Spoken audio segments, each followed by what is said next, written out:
2021년 11월 13일 연중 제32주간 토요일 제1독서 지에서 18장 14절에서 19장 9절 사이의 말씀입니다. 부드러운 정적이 만물을 뒤덮고 시간은 흘러 한밤중이 되었을 때 당신의 전능한 말씀이 하늘의 왕좌에서 사나운 전사처럼 멸망의 땅 한가운데로 뛰어내렸습니다. 그는 당신의 단호한 명령을 날카로운 칼처럼 차고 우뚝 서서 만물을 죽음으로 가득 채웠습니다. 그가 땅 위에 서니 하늘까지 닿았습니다.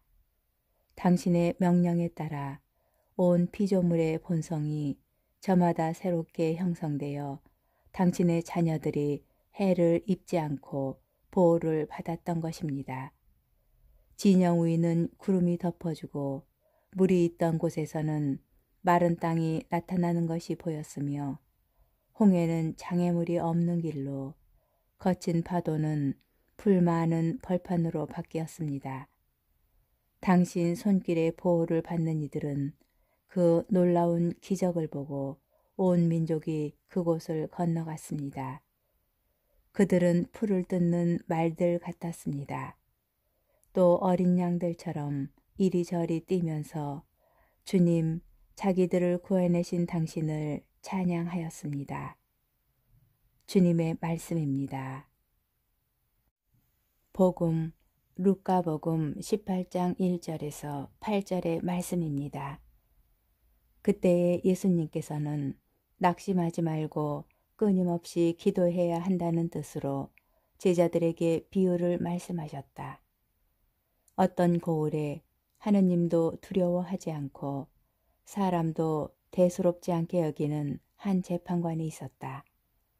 또 그 고을에는 과부가 한 사람 있었는데 그는 줄곧 재판관에게 가서 저와 저의 적대자 사이에 올바른 판결을 내려주십시오 하고 졸랐다. 재판관은 한동안 들어주려고 하지 않다가 마침내 속으로 말하였다. 나는 하느님도 두려워하지 않고 사람도 대수롭지 않게 여기지만 저 과부가 나를 이토록 귀찮게 하니 그에게는 올바른 판결을 내려주어야겠다. 그렇게 하지 않으면 끝까지 찾아와서 나를 괴롭힐 것이다. 주님께서 이렇게 이르셨다. 이 불의한 재판관이 하는 말을 새겨들어라.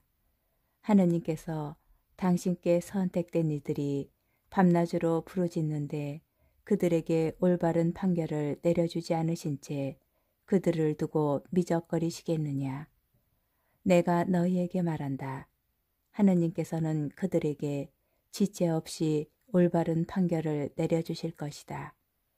그러나 사람의 아들이 올 때에 이 세상에서 믿음을 찾아볼 수 있겠느냐. 주님의 말씀입니다. 오늘의 묵상. 혼자서 모든 일을 할 수는 없습니다. 우리에게 그런 능력은 없습니다.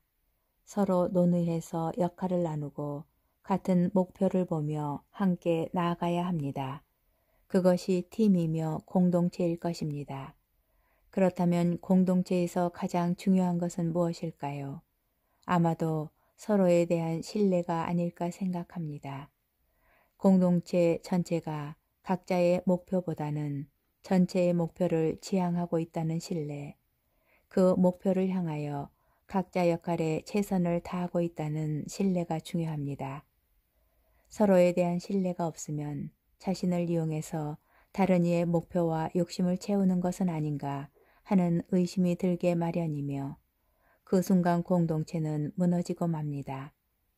부모가 자식을 믿지 못하고 자식이 부모를 믿지 않습니다. 아내와 남편이 스승과 제자가 서로 믿지 못하여 가까이 다가가지도 않습니다. 어른은 잔소리나 하는 꼰대이며 아이들은 세상 물정을 모르는 철부지일 뿐입니다. 국민은 정치인을 믿지 못합니다. 모두에게 평등하다는 법은 나에게만 불평등합니다. 서로 의심하는 사이에 모두가 자신의 욕심만을 채우려는 공동체, 상대를 누르지 못하면 패배하고 낙오된다는 시대의 진리를 몸으로 실천하는 우리입니다. 그런 우리에게 믿음과 신뢰, 신앙은 어디 있을까요?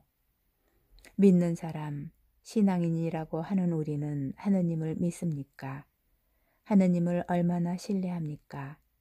하느님의 법을, 예수님의 가르침을, 그리고 교회의 가르침을 얼마나 신뢰합니까? 예수님께서 말씀하신 삶의 방식으로 행복해질 수 있음을 믿습니까? 하느님과 공동체를 이루며 어떤 기도를 하고 어떤 청을 드립니까? 하느님의 가치는 신뢰하지 않으면서 자신의 욕심만을 채우기 위한 기도를 하고 있지는 않습니까? 내 기도가 누군가를 이기기 위한 기도이고 누군가의 것을 빼앗는 기도이며 누군가를 아프게 하는 기도는 아닙니까? 우리는 믿는 사람들입니다.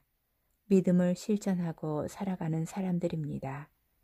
하느님의 가치로 하느님의 공동체를 만들어가는 우리가 되었으면 합니다.